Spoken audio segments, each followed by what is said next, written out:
So this is the third part of second part of lecture 3 also. ये भी इसी का पार्ट है लेक्चर 3 का second part, you can say. So let us discuss the diamond section. तो जहां पे ही हम डायमंड सेक्शन, जहां पे आप लिख लीजिए. So diamond section.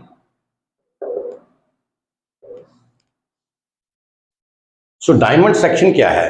When the square is rotated, right? तो diamond section is the section where the square is rotated. तो diamond section क्या है? Where the square is rotated, right? And height of this diamond section, this is equal to h by 2. तो अगर मैं diamond section की बात करूं, suppose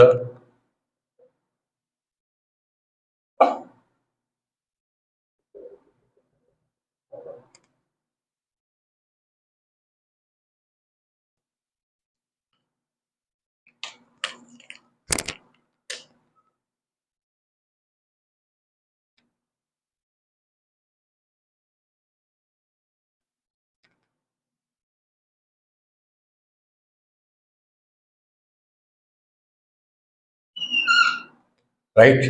So this is your diamond section.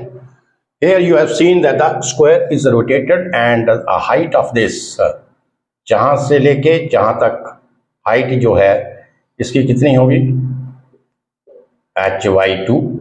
अगर if the total height of this the square is h, तो जहां से लेके जहां तक h by 2 और जहां से लेके जहां तक भी आपकी जो हाइट है this is equal to h by 2. Right? So this is a symmetrical section, you can say. ये भी आपका symmetrical section है. तो इसमें जो आपका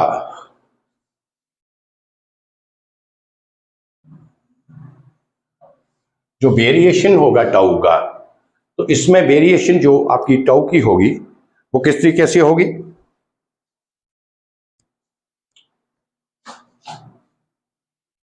ये आपका न्यूट्रल एक्सिस है, suppose this is your neutral axis, right? जहां से इस तरीके से न्यूट्रल एक्सिस में it is just like a बो, राइट? ये कैसे होगी?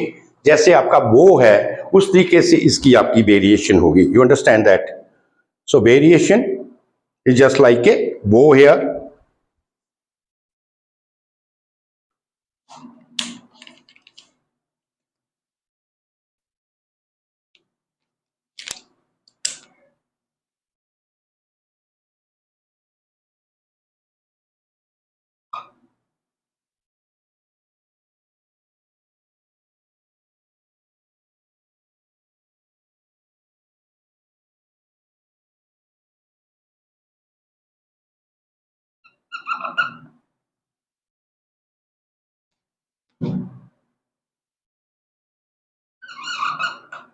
Right? So it is like a bow. तो न्यूट्रल एक्सिस के ऊपर ये आपका न्यूट्रल एक्सिस है, राइट? तो मैक्सिमम जहां पे अगर इसका जो हाइट है दिस इज h by 2, तो मैं कहता हूं कि ये ऊपर से लेके जहां तक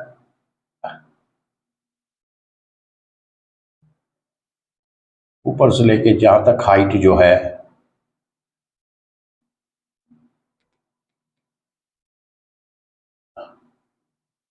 दिस इज 3h by 8.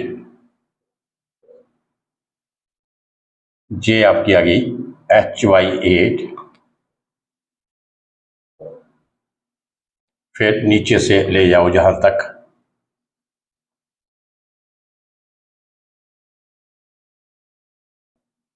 ये आपकी 3h by 8 और जो जहां से लेके जहां तक है this is your h by 8, right? 3h by 8, h by 8, right? तो जो 3h/8 के ऊपर होगा, जहां पे आपका जो टाउ है, this is your tau max,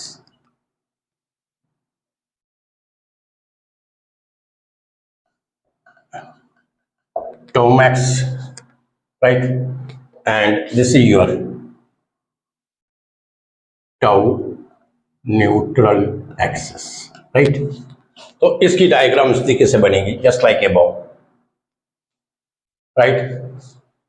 तो tau max this is equal to tau max this is equal to 9/8 tau average.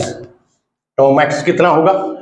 9/8 tau average, and now tau at neutral axis, जो आपका टाउ न्यूट्रल एक्सिस के ऊपर है, this is equal to tau average.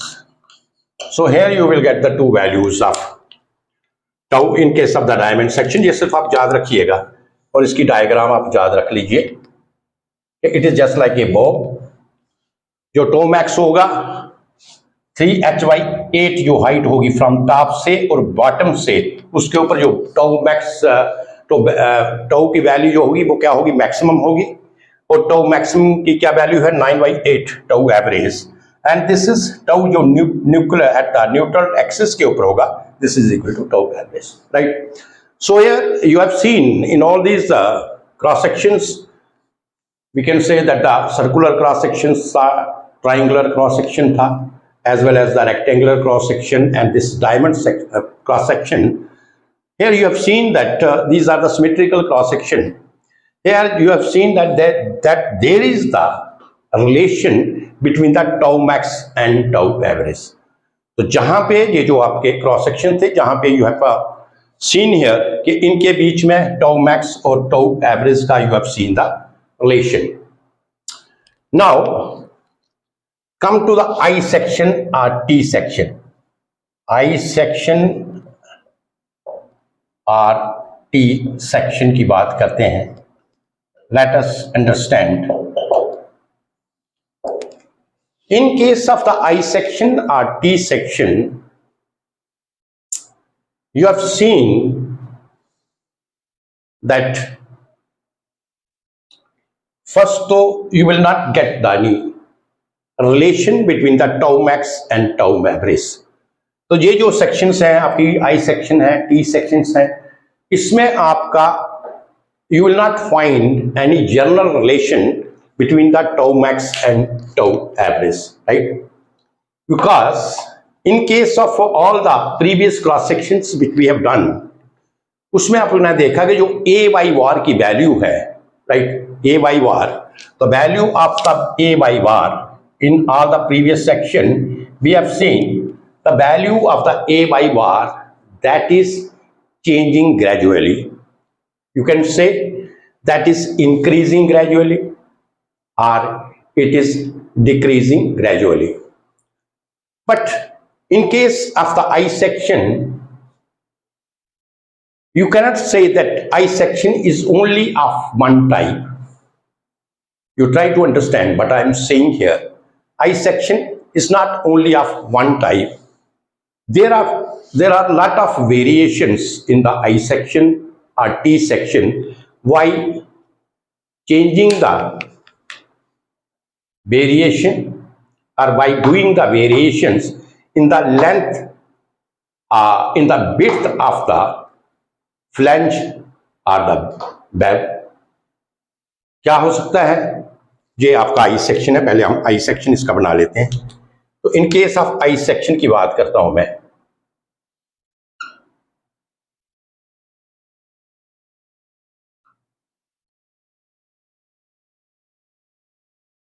This is your I section. Here I am taking the symmetrical I section here.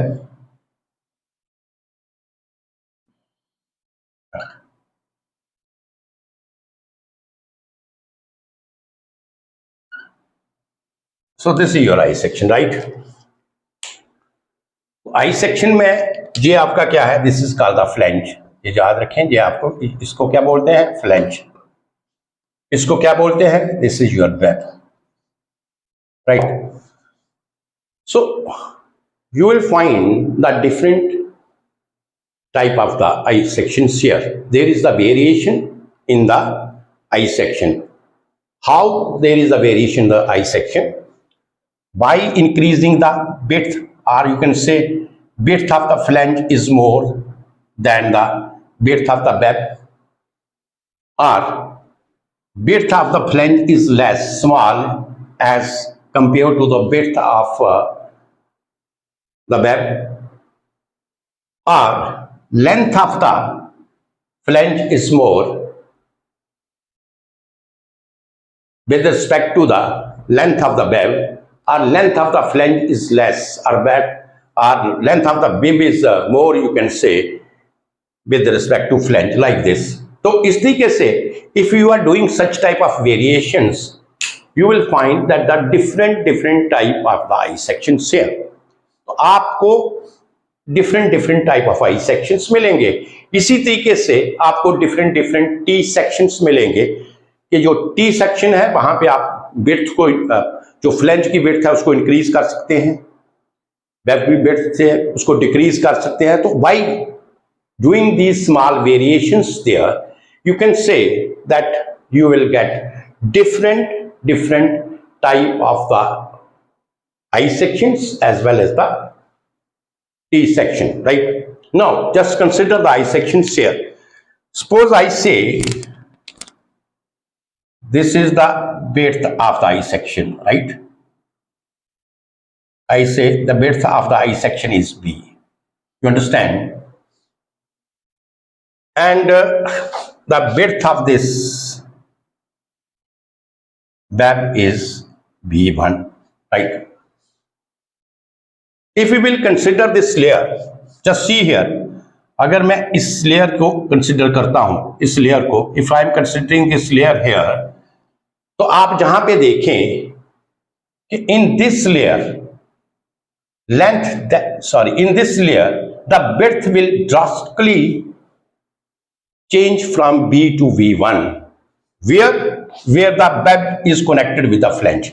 जहां पे web जो आपका flange से कनेक्ट है, अगर मैं इस लेयर को लेता हूं, इस लेयर के ऊपर, इसको अंडरस्टैंड करें, क्योंकि इसका अगर पूरी लेयर का विड्थ है तो इतना ही होगा जो बी है. B is the width of this layer also which I am taking here. तो इसका जो ऊपर वाला क्रॉस सेक्शन है, सपोज मैं कहता हूं ये आपका लेयर है, ये आपका आ गया cross section above the layer, जो हम लेते हैं cross section above the layer.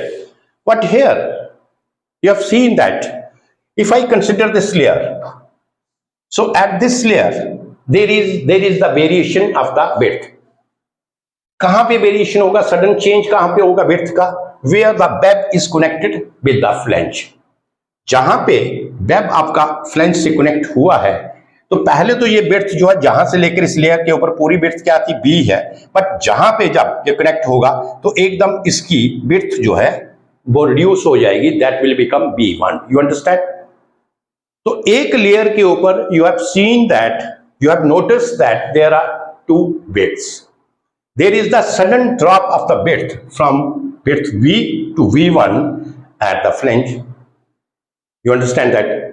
और जब आपका सडन ड्रॉप होगा विड्थ का B से B1, so it means that there is a sudden change in the shear stress also, क्योंकि जो shear स्ट्रेस का फार्मूला है S इज इक्वल टू, वो क्या है, shear stress, sorry S into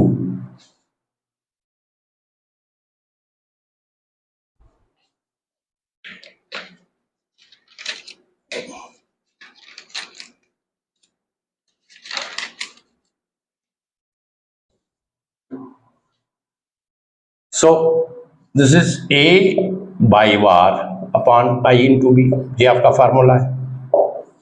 तो जहां से आप अगर फार्मूले से देखेंगे तो टाउ आपका क्या है, tau inversely proportional to 1 upon B. अगर if there is a variation in B, there is a definitely variation in tau. If V is more, shear stress is less. If V is less, shear stress is more. You understand that. तो इसमें अगर आप देखेंगे जहां पे आपका B जो था उसका सडन ड्रॉप हुआ है विड्थ का, कहां पे, जहां पे वेब और फ्लेंज का आपस में कनेक्शन हुआ, यू अंडरस्टैंड। तो at the same layer there is a sudden change in the width, there is a sudden drop in the width that drops from B to V1. So it means that width will drop here at the layer here. अब देखिए यहां पे share force तो इसके ऊपर क्या है, same है, ए बाई बार, ये भी तो सेम रहेगा, ए बाई बार आपका सेम रहेगा, कोई चेंज नहीं होगा। Movement of inertia that is also same of this, अगर आपने जिसका निकालना है मूवमेंट ऑफ इनर्शिया, अगर इस लेयर के ऊपर if you are want to find that shear stress, moment of inertia, that is also same, but only there is a variation of the width here. तो इस केस में आपका क्या होगा, tau proportional to b। अगर b आपका, if b is more then tau is less। अगर b ज्यादा है तो tau की वैल्यू कम है। R you can say R, where tau is less है, अगर B less है, if B is less, tau is more।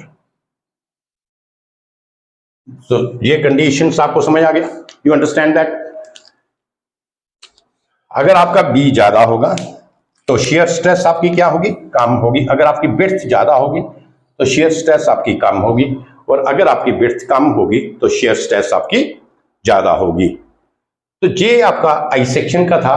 Here we will not get the general relation from tau max to tau average, जहां पे आपको general relation tau max और tau average का नहीं मिलेगा। Here you will find that how the tau changes, जहां पे आपका there is a variation in the tau, जहां पे आपको क्या होगा, टाउ की variations, you will find the variation of the tau from B to V1।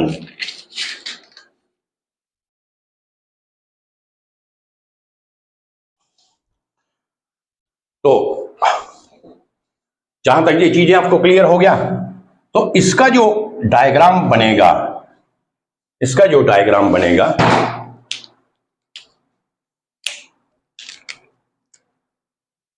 ये आप सेक्शन ले लीजिए, right, this is your section.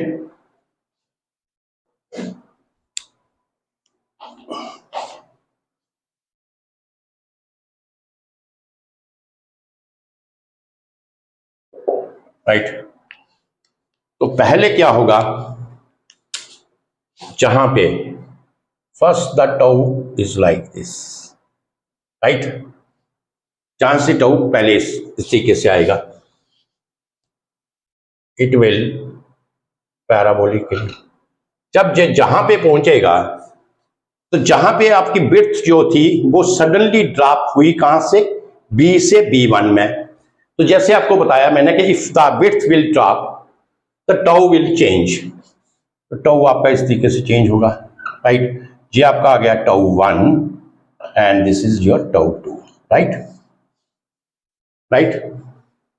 उसके बाद फिर ये इस तरीके से, अब जहां पर भी नीचे भी इस तरीके से बनेगा,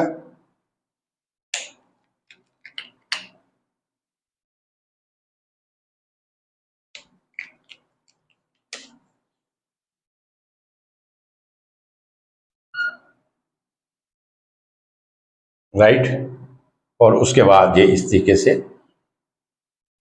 यहां पर भी इस तरीके से, you understand, that is tau 1 and tau, you understand. तो इस तरीके से आपका जो टाउ है वो इस तरीके से आपकी टाउ की वेरिएशन होगी, यू अंडरस्टैंड दिस। और जो आपका टाउ मैक्स होगा वो, अगर आपका ये आपका न्यूट्रल एक्सिस है, जहां पे आपका न्यूट्रल एक्सिस है, तो ये आपका इस पॉइंट के ऊपर you will get the maximum tau.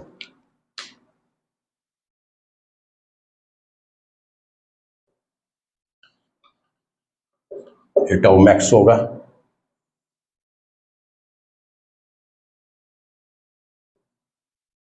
and J is तरीके से variation.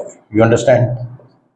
So this is the variation because I have taken the symmetrical I section here, so the diagram is symmetrical here. You understand? ये आपको पता चला कि पहले tau very किया parabolically, but जब ये इस लेयर के ऊपर पहुंचा तो जहां पे सेम विड्थ के ऊपर सेम जो लेयर थी उसके ऊपर आपका क्या हुआ, देयर इज टू विड्थ. पहले विड्थ इसका कितना था, B1 था, but there is a sudden change in the width from B to B1 at कहां पे, जहां पे आपका फ्लैंज और जे आपस में कनेक्टेड थे.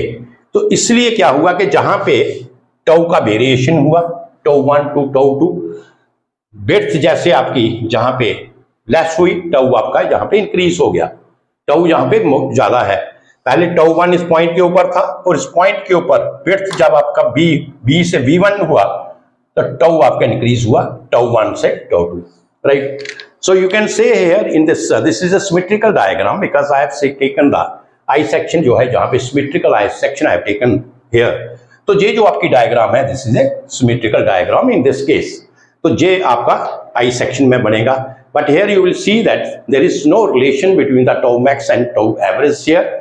तो जो आपका tau variation है, variation of tau, उसमें जो रिलेशन होगा variation of tau, तो वेरिएशन ऑफ टाउ का क्या रिलेशन होगा, so this is tau 1 upon tau 2, this is equal to B2 upon B1, right. This is the variation of tau. This is very important relation, ये आपको याद रखेंगे आप, because it is inversely proportional. तो ये आपका वेरिएशन का relation आएगा in case of I section. तो आई सेक्शन के केस में it is clear the diagram how the shear stress changes in this case in case of I section. Now we will talk to the T section. अगर T section की बात करें हम तो T section is almost same. There is the variation of shear stress is same as we have where is the as in case of I section. जैसे आपका I section था, इस केस में भी आपका जी आपका क्या है, T section है.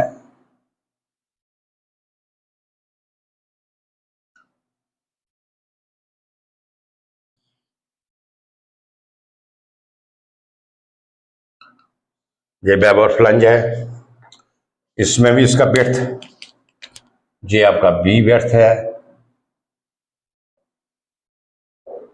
और ये विड्थ आपका जो है क्या है, दिस इज B1. तो सेम लेयर के ऊपर, this is the same layer जो हम लेयर ले रहे हैं, XX लेयर जहां पे ले अगर आप, तो सेम लेयर के ऊपर यू हैव सीन दैट ये आपका लेयर हमने ले लिया. सेम लेयर के ऊपर there is a variation of the width, sudden variation of the width from B to B1. तो इसका भी जो डायग्राम बनेगा सेम ही बनेगा.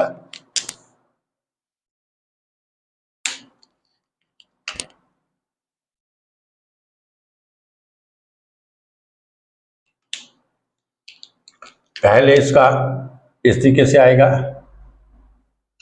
राइट. इसके ऊपर सेम वेरिएशन है तो ये इस तरीके से चला जाएगा, ये टाउ 1 ये टाउ 2, और उसके बाद ये सीधा पैराबोलिक इस तरीके से आ जाएगा.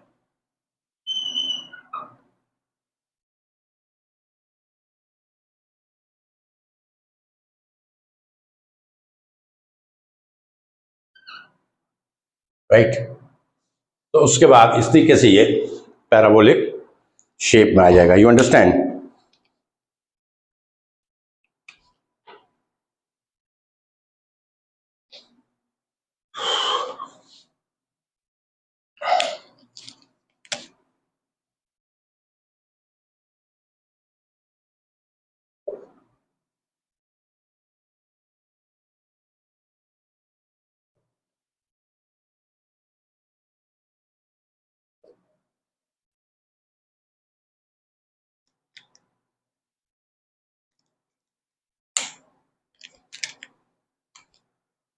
ये यू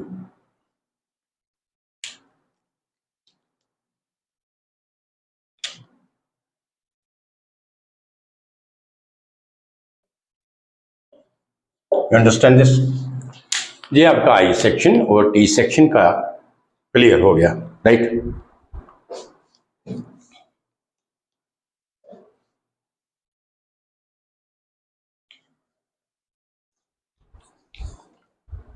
अच्छा, तो ये कुछ डायग्राम्स थी आपकी, आई सेक्शन के ऊपर कैसे बनेगा, टी सेक्शन के ऊपर कैसे बनेगा। तो इस तरीके से देर आर एंडर आल्सो आपका एच सेक्शन है, प्लस सेक्शन है, लाइक वाइज दिस। तो हम एक कंसेप्ट को अंडरस्टैंड करते हैं। कंसेप्ट क्या है? कंसेप्ट है कि हमारा फ्लेंज जो है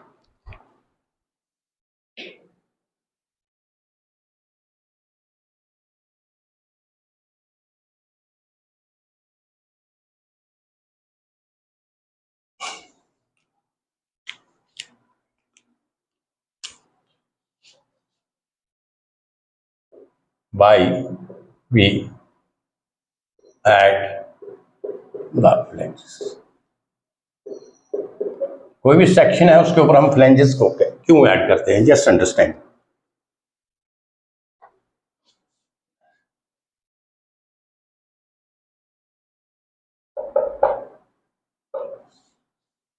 We add the flanges to increase the moment of inertia।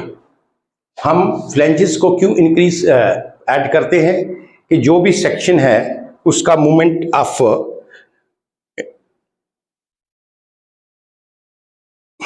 Inertia जो है वो इंक्रीज हो, right? We increase the flanges too, या we add the flanges to increase the moment of inertia. और अगर मोमेंट ऑफ इनर्शिया जो है ज्यादा होगा, if the moment of inertia is more, what does it signifies? हमें ये क्या बताता है, इसका क्या सिग्निफिकेंट है? कि अगर मोमेंट ऑफ इनर्शिया ज्यादा होगा, so it means that we have more strength. वो जो पर्टिकुलर मेंबर है जहां पे we have added the flanges, तो उसका जो स्ट्रेंथ होगा, उस मेंबर का क्या होगा, वो इंक्रीज हो जाएगा। You understand? तो उसका स्ट्रेंथ इंक्रीज होगा। अब मूवमेंट फ्लेंजेस को ऐड करने से क्या होगा कि when we add the flanges, तो आपका क्या होगा, कैसे आपका मूवमेंट ऑफ इनर्शिया इंक्रीज होगा? जब हम ऐड करेंगे फ्लेंज को,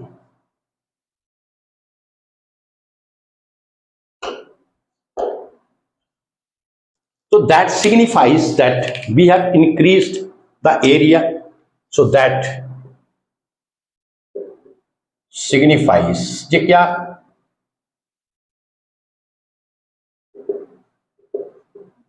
that we have increased the area। हमने क्या किया, इसका एरिया जो है वो क्या हो गया, जब हमने इसको ऐड किया तो we have increase the area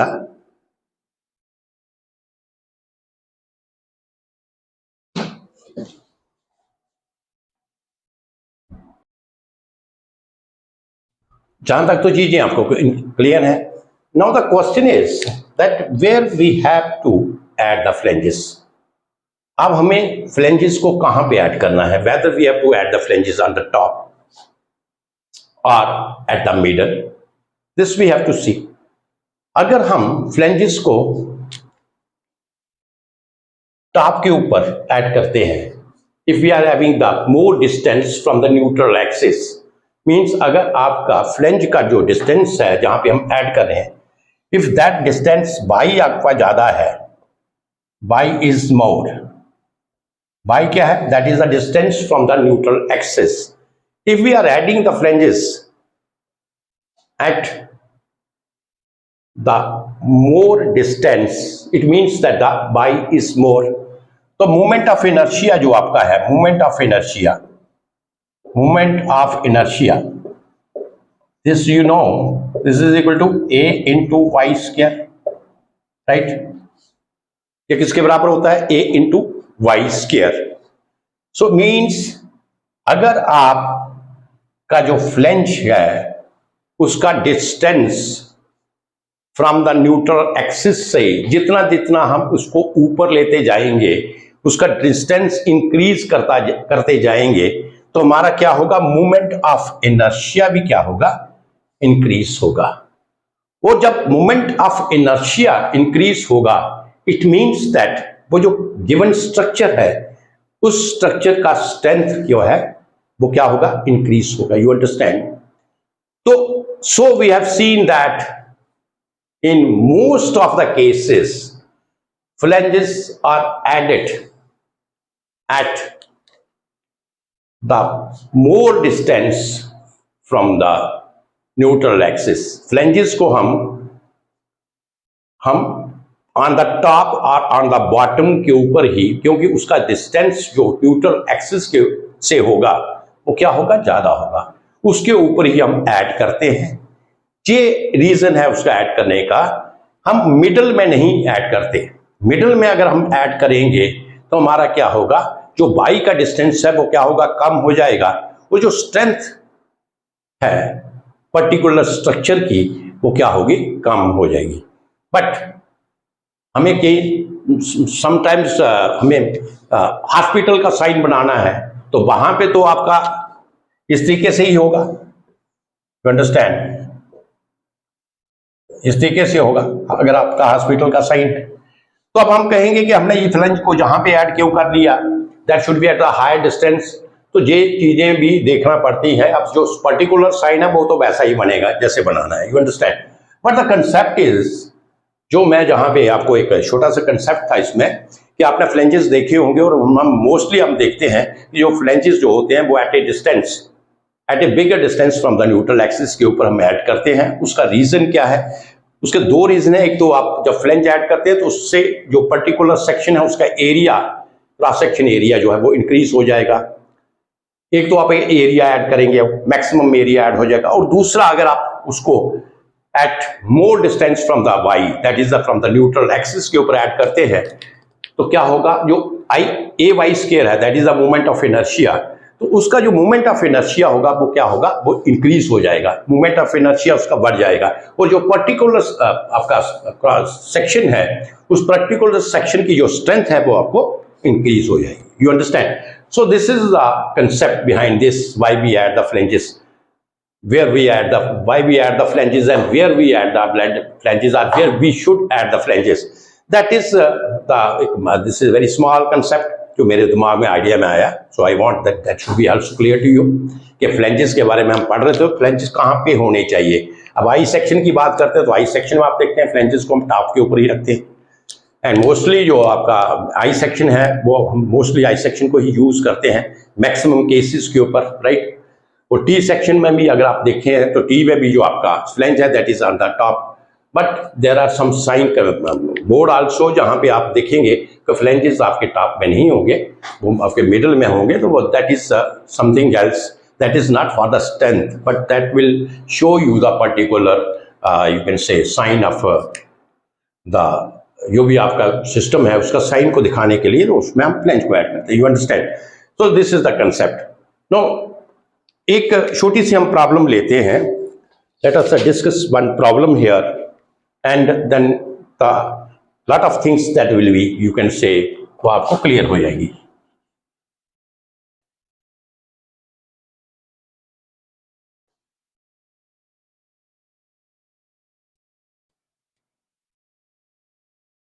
first I will write down the problem, then you try to understand it।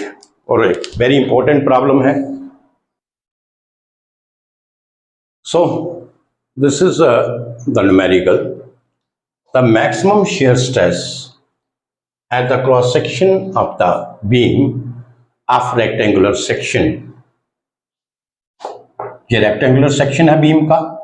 This is the figure. This is the beam.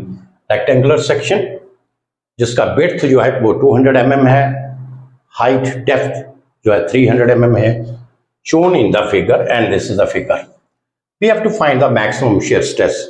अब देखिए इसमें मैं मैक्सिमम शियर स्ट्रेस तो आपको कैलकुलेट करना बताऊंगा ही, और उसके बाद एक कंपैरिजन करके मैं इस न्यूमेरिकल में आपको दूंगा, जिसमें आपको पता चलेगा कि जैसे मैंने स्टार्टिंग में बोला था that in case of the pure, in case of the simple bending में हम क्या करते हैं कि सिर्फ हम बेंडिंग स्ट्रेस को लेते हैं और शियर स्ट्रेस को इग्नोर करते हैं। You understand?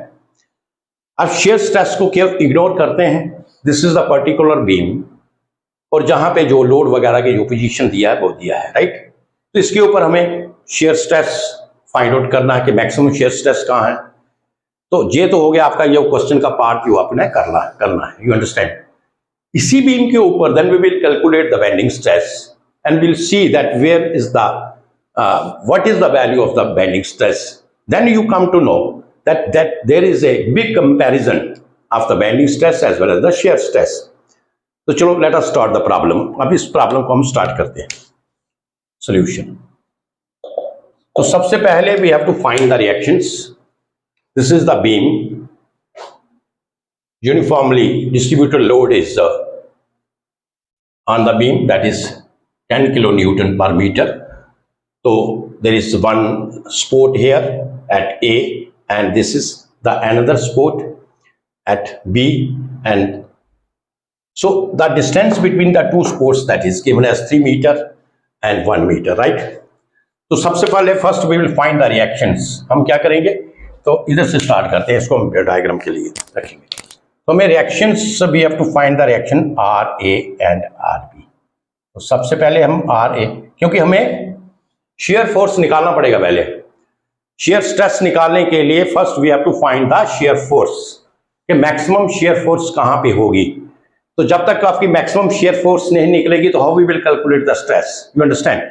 तो मैक्सिमम शियर फोर्स से पहले first we will R A और आर की बी की वैल्यू लेंगे हम। तो मूवमेंट एट पॉइंट ए ले लीजिए, सिग्मा एम ए से sigma M A, movement about the point A, this is equal to 0। तो देखिए आर बी इंटू 3 ये आपका ऊपर जा रहा है, so R B into 3, right, this is equal to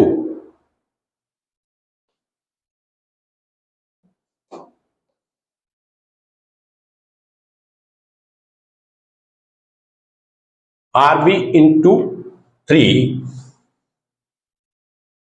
this is RB into 3। एक तो ये, अब देखिए दूसरा लोड कहां पे होगा, this is a UDL load. मैं जहां पे लिखता हूं ये आपका क्या है, यूडीएल लोड है। तो टोटल लोड कितना होगा, 10 इंटू 4, टोटल लेंथ कितनी है, 3 into 1 metre 4, 40 kilo newton, right. अब यूडीएल के केस में लोड कहां पे एक्ट करता है, that is at the centre, means at this point, that is at the distance, जहां से लेके जहां तक जो डिस्टेंस आपका कितना होना चाहिए, 2 डिस्टेंस होना चाहिए, 2 मीटर, राइट। तो ये लोड यूडीएल यहां पे एक्ट करेगा 2 मीटर के ऊपर। तो क्या आएगा ये आरबी इंटू 3। अगर मैं इसको एंटी क्लॉकवाइज है, ये क्लॉकवाइज होगा, तो इसको इस तरीके से लिख लेंगे हम, 10 इंटू 4 इंटू 2। डिस्टेंस कितना है, total load 10 into 4, distance from it is acting at this point, distance is 2, right. So therefore R B कितना आया, 80/3। तो एक रिएक्शन की वैल्यू आपके पास आ गई 80/3। You understand?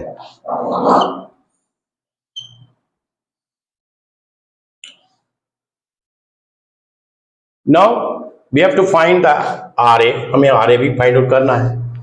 इसमें आप दूसरी कंपैटिबिलिटी इक्वेशन आप ऐड कर लगा दें, that is sigma F Y is equal to 0, forces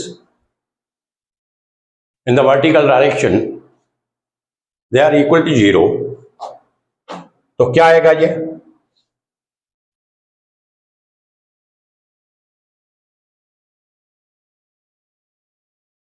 sigma fy, this is equal to 0, this is Ra plus Rb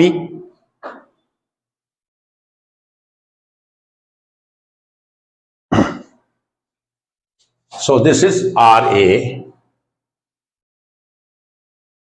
एक ये फोर्स है आर ए, दूसरा ये होगी plus R B, this is equal to जे अपवर्ड फोर्स है, ये आपकी डाउनवर्ड फोर्स होगी। कितना है आपकी downward force? 10 into 4। Total force क्या है? 10 into 4, you understand? 10 into 4 that is 40, R A plus R B, this is equal to 40। therefore R ए, हमें क्या निकालना है? R A, this is 40, R B क्या है? 80/3, 120 माइनस 80, दिस इज 40/3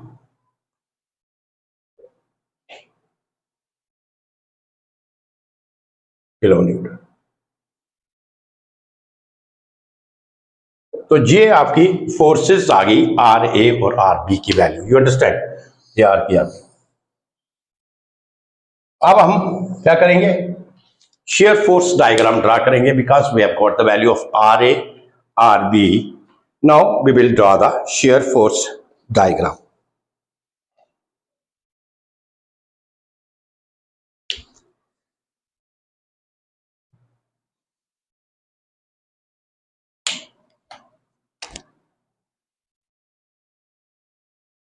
अब जहां से हम ये आप कोई रेफरेंस पॉइंट ले लीजिए, राइट? इसको नीचे ले लो।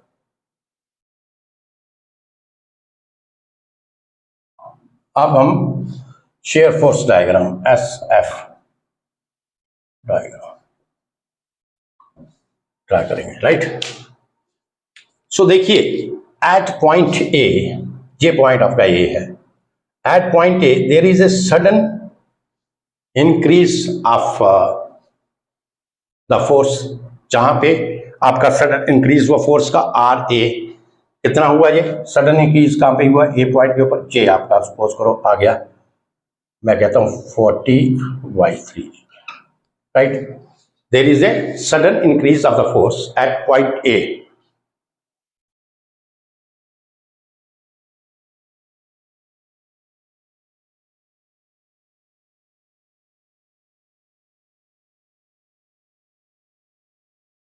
तो 40/3 ये आपका सडन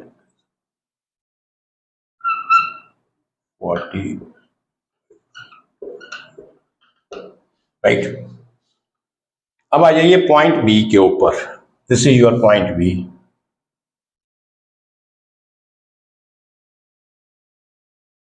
अब पॉइंट बी के ऊपर देखिए, अब पॉइंट बी के ऊपर क्या है आपका? एक लोड तो पॉइंट बी के ऊपर कितना है? 80/3 है, यू अंडरस्टैंड? एक आपका कितना है? 80/3 है। और एक आपका क्या होगा? पॉइंट बी के ऊपर आपके क्या होंगे? दो लोड जो है एक्ट करेंगे। One load is 80/3 that is share, and the second load that is, वो क्या है? वो कितना होगा? 10 इंटू 3, राइट? 40/3। और उसके बाद ये सडन डिक्रीज होगा लोड, कहां से? 10 into 3 that is 30 kilo newton, right?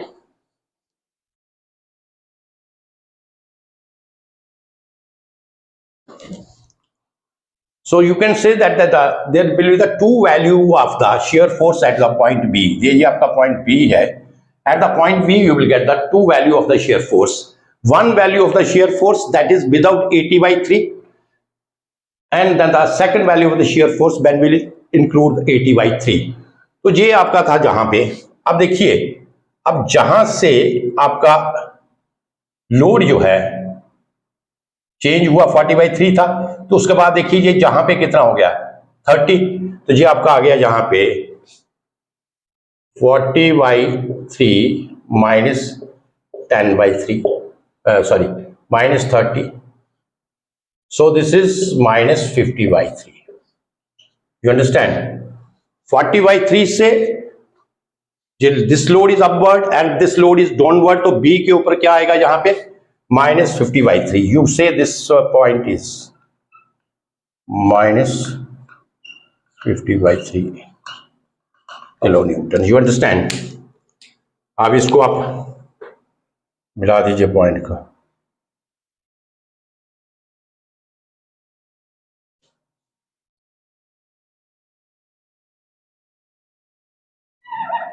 Right, ये आ गया 50/3। अब बी के ऊपर एक आपका लोड ऑलरेडी है, that is 80/3। 80/3 this is the load on B. तो अब ये दोबारा जहां पे क्या होगा, इंक्रीज होगा यहां से।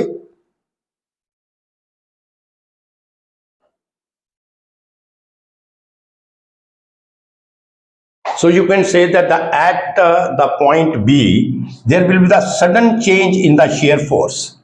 That is from -50/3 to 80/3। 80/3 ये जहां पे है ना, पहले shear force आपका चेंज हुआ पॉइंट ए से point B when we have not taken this load here.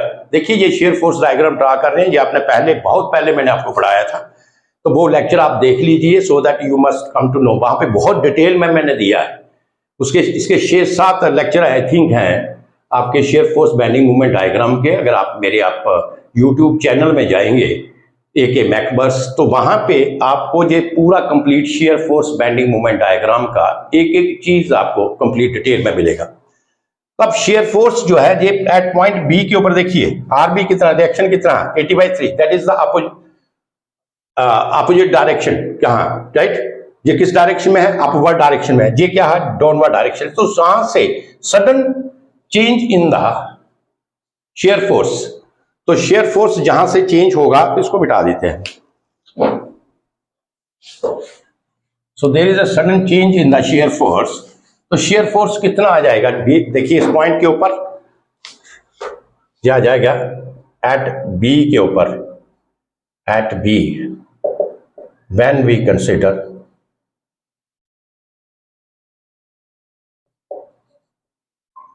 the load 80/3, right? तो कितना आगा, there will be a sudden change here, that is -50/3 plus 80/3, this is 30/3 means 10 kilonewton। तो ये 10 kilonewton you can say जहां पे, right, तो जहां पे, तो ये लोड जहां से जहां चेंज हो गया, राइट। और उसके बाद तो ये आपकी होगी share force diagram. You understand? ये आपका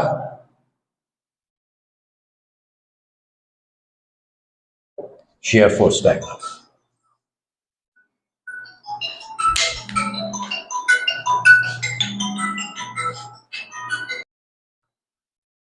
सो ये आपकी शेयर फोर्स डायग्राम आ गई। And from this share force diagram you can say that for maximum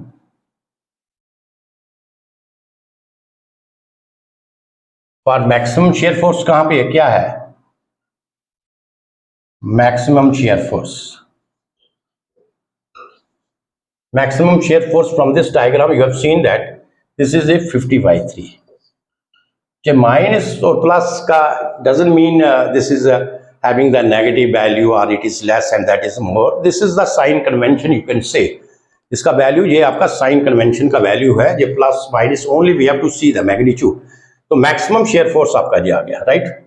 so tau this is equal to क्या है, अब टाउ इज इक्वल टू, तो फार्मूला आप पुट कर दीजिए, tau is equal to tau maximum, we have to find tau maximum, tau maximum, we have to find tau maximum, this is equal to 3/2 tau average। या for rectangular section, ये आपको पता ही है, for rectangular section, क्योंकि ये आपकी rectangular section है, तो for rectangular section you know that, तो ये आप वैल्यू पुट करें इसमें, tau max 3/2 tau एवरेज क्या होगा, maximum shear force that is 50/3 into kilo Newton है, तो इसको न्यूटन में चेंज कर लें, राइट। एंड एरिया एवरेज क्या होगा, shear force divided by area, और एरिया क्या है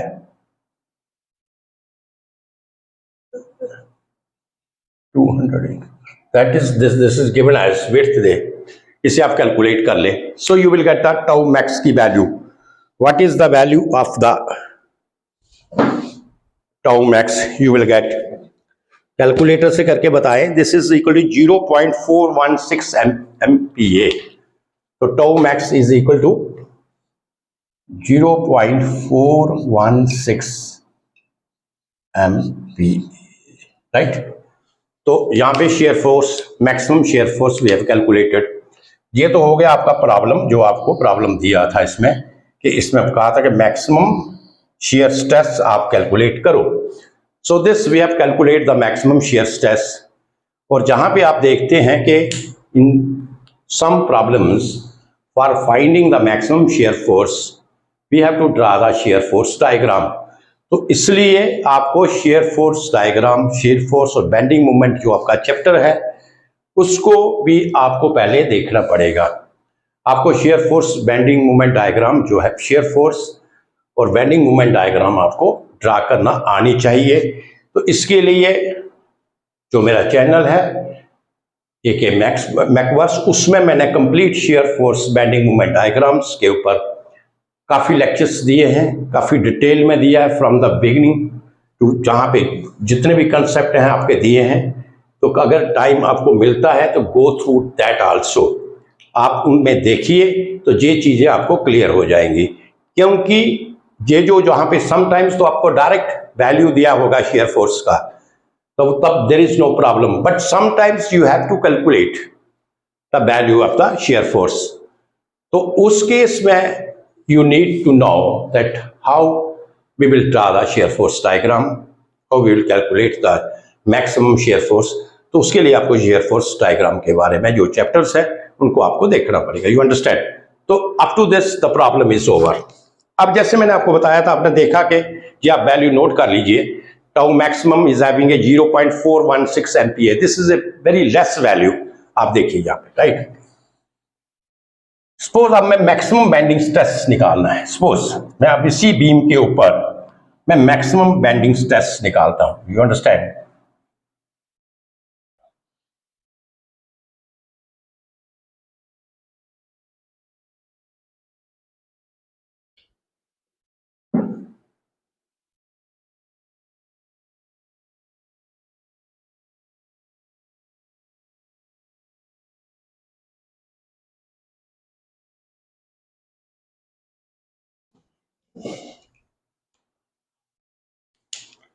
So we have to find out the bending stress.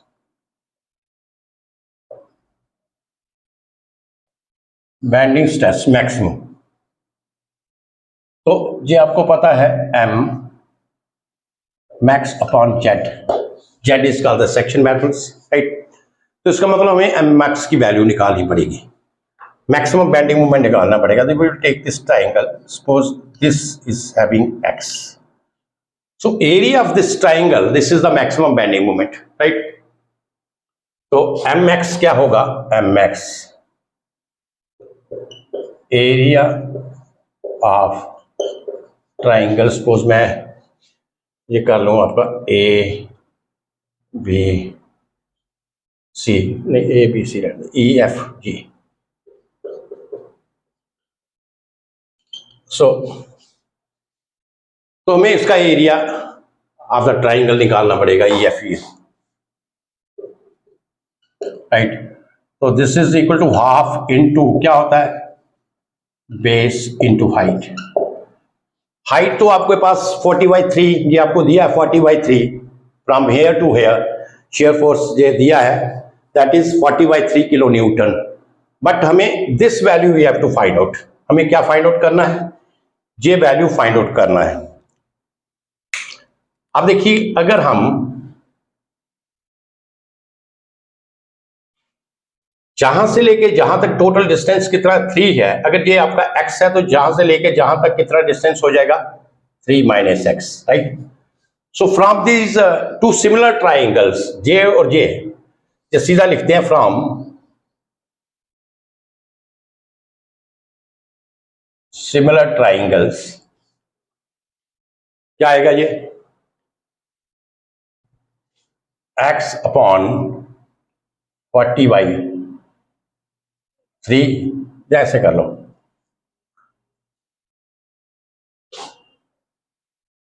40/3 upon 50/3, this 50/3, this is equal to x upon 3 minus x, right? Or 4/5, this is equal to x minus 3 minus x. तो इसमें से आप x की value निकाल लें, तो x की क्या वैल्यू आएगी ये पता चला जाएगा, 5x, ये 12 minus 4x 5x, और x is equal to 9x 4/3, x कितना आ जाएगा आपका 4/3, तो जे आपका आ गया 4/3, यू अंडरस्टैंड। तो x की वैल्यू हमारे पास 4/3 आ गई। अब m मैक्सिमम निकाल लो,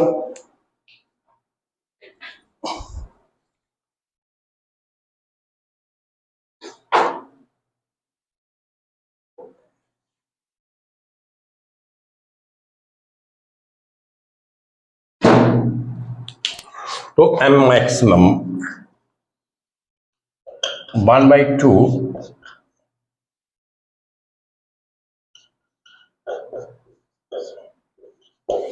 राइट, ये आ गया m मैक्सिमम। अब z is equal to B H square by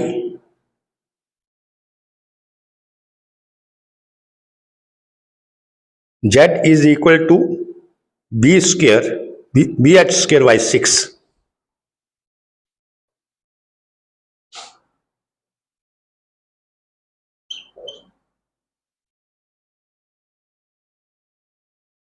This is 80/9,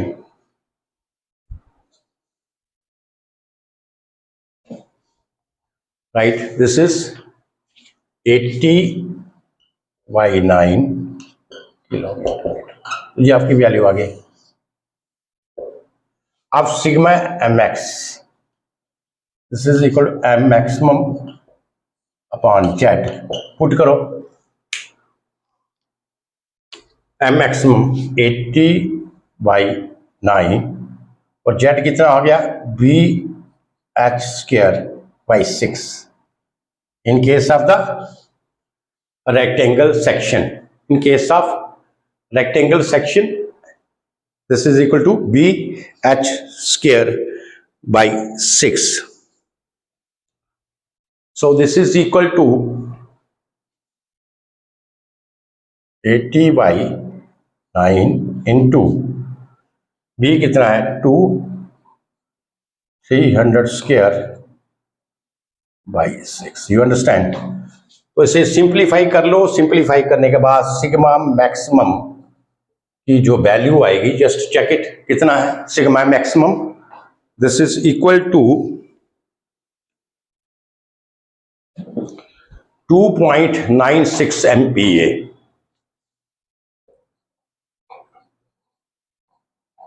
तो ये वैल्यू आ गई। तो जहां पे आपने देखा कि जो सिग्मा मैक्सिमम है this is equal to 2.96 MPa and tau max 0.416 MPa, right? This is equal to 0.416। So अगर हम कंपेयर करें यहां पे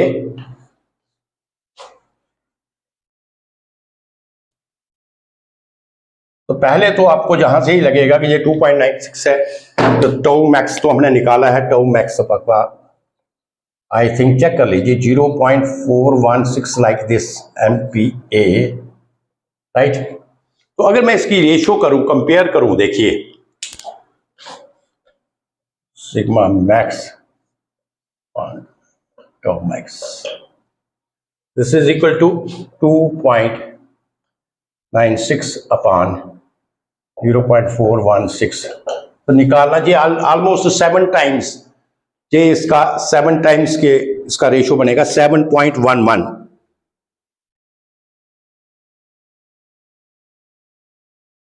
this is 7.1, so this is a difference.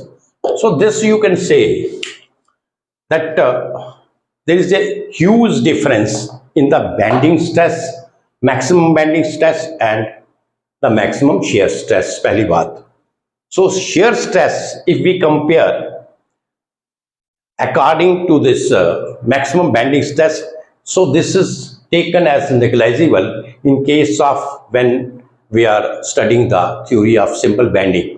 जब हमें बेंडिंग मूवमेंट निकालना है बीम के ऊपर, तो हम क्या करते हैं, शेयर स्ट्रेस को हम निगलेक्ट कर देते हैं. वो क्यों कर देते हैं? जैसे आपको बताया कि जो शेयर स्ट्रेस की वैल्यू है वो आपकी बहुत ज़्यादा कम होगी as compare to the bending stress, right. तो ये तो आ गया, लेकिन फिर भी हम शेयर स्ट्रेस को, जैसे ये अभी हम चैप्टर पढ़ रहे हैं, we are studying this chapter, we are discussing the shear stress का पूरा chapter we are studying here. अब why we are calculating the shear stress? तो सबसे पहले तो ये जो आपका डिफरेंस है, पहले हम इसका ड्रा करेंगे कि ये आपकी जो शेयर स्ट्रेस है, जो बेंडिंग स्ट्रेस है, तो ये आपकी इस तरीके से डायग्राम, अगर इनका वेरिएशंस होगी तो वो कैसे होगी. देखिए जो बेंडिंग स्ट्रेस आपकी है,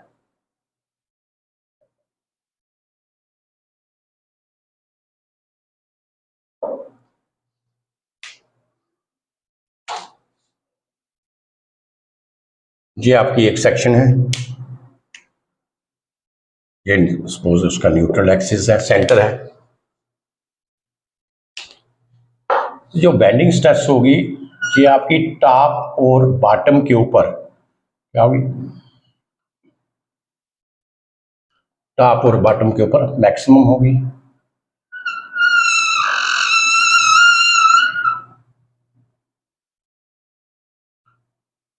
That will change linearly.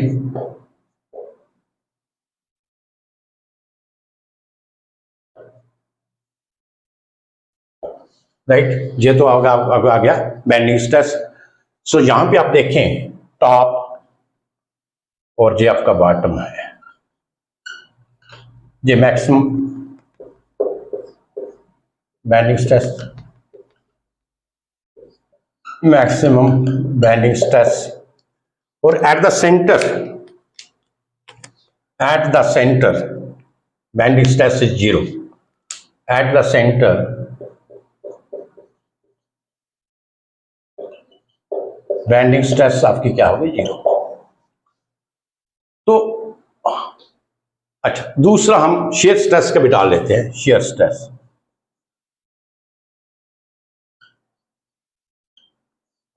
अब देखिए ये शेयर स्ट्रेस की वेरिएशन है, ये तो अभी आपने पढ़ा.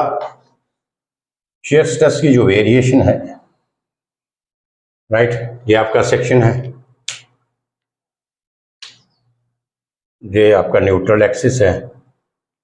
वो जो शेयर स्ट्रेस की वेरिएशन है, it is like this, right. तो शेयर स्ट्रेस की वेरिएशन क्या है, ये पैराबोलिक है.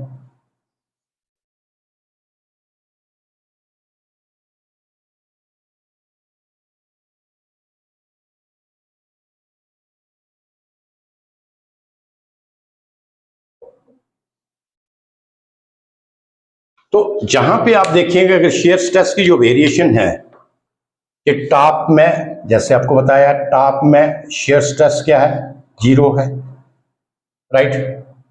बॉटम में भी टाउ 0 है, और सेंटर के ऊपर, eight the centre at the center, tau is tau max. You understand? So this is the variation. Now just understand. इस कंसेप्ट को समझने की कोशिश करें. Just understand this. I am trying to simplify it.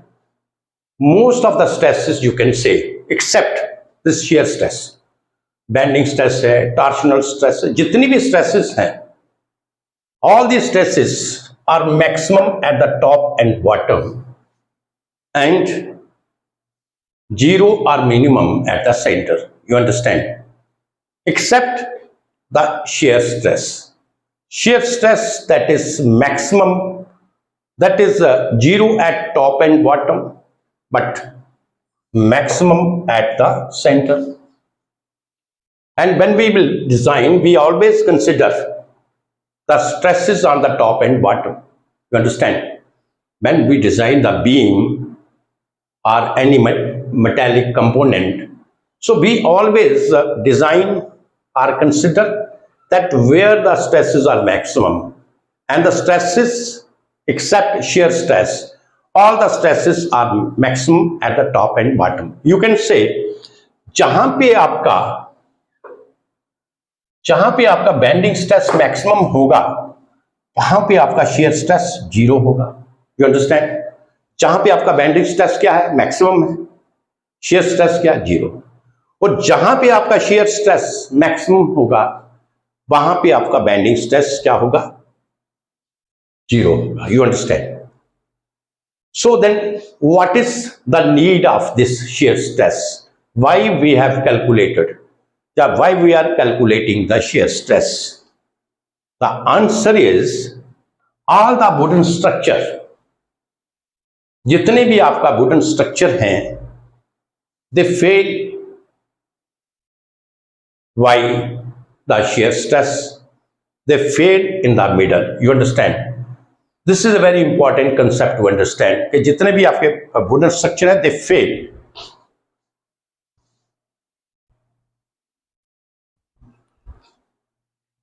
So the question is, we always calculate the stresses at the top and bottom, right?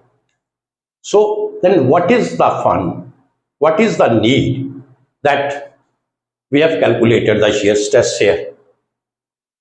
Reason is that all the structural member which are made of wood, they tend to fail by the shear stress. वो जितने भी आपके wooden structure हैं, वो आपके shear stress से fail होते हैं. You understand? So all the wooden structure, they tend to fail by the shear stress. Second one, जहां पे आपके फ्लेंजेस वगैरह होंगे, फ्लेंजेस और वेब, जैसे आई सेक्शन, टी सेक्शन, जहां पे आपका फ्लेंजेस और वेब होंगे, वो भी आपके जो फेल होंगे, that is they also fail due to the shear stress, because in that case maximum shear stress will develop at the place where the web and the flange are connected. So maximum shear stress कहां पे develop होगी, जहां पे आपका flange और web को connect किया गया है. तो shear stress हमारे जो मेटालिक एलिमेंट है, मेटालिक कंपोनेंट है, जब बेंडिंग, जब बीम्स वगैरह है, वहां पे तो that it doesn't play any important role here. वहां पे that we consider this is negligible. We don't take the consideration of this shear stress. But in case of the wooden structure, they tend to fail by the shear stress. So there you can say shear stress plays a very important role. And moreover, in case of some sections, that is I section, D section, where the flanges and the web are connected, at that point your shear stress, that is maximum. वहां पे आपका shear stress maximum होगा, और वहां पर भी आपके जो उसके कारण वहां पे फेलियर हो सकता है. You understand?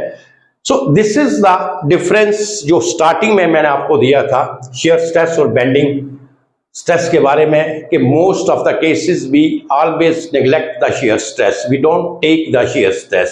because its value is very small as compared to the bending stress, but still we are calculating the shear stress, because अगर हमें एक्चुअल में कुछ चीज का डिजाइन करना है तो हमें उसके सारे जितना भी स्ट्रेसेस हैं we have to calculate, we can not take it lightly कि शेयर स्ट्रेस को आप छोड़ देंगे।